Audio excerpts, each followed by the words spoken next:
Man Latvijas jubileja nozīmē dienu, kas vieno mūs visus latviešus.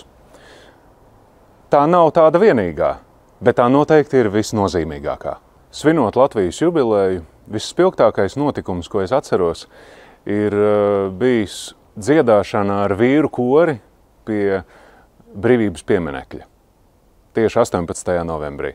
Dziesma, kura, manuprāt, visvairāk izsaka mīlestību uz Latviju, ir Raimonda Paula dziesma Teic, kur zeme tā.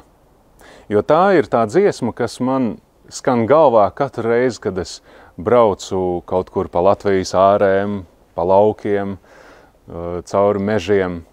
Tā ir tā dziesma, kas man skan sirdī. Mans novēlējums Latvijai šajos svētkos ir, lai mūsu dziesmas skan tālāk, lai mūsu sapņi lido augstāk un lai mūsu sirdis ir gana stipras, lai tiem sapņiem tiktu līdzi. Daudz laimes, Latvija!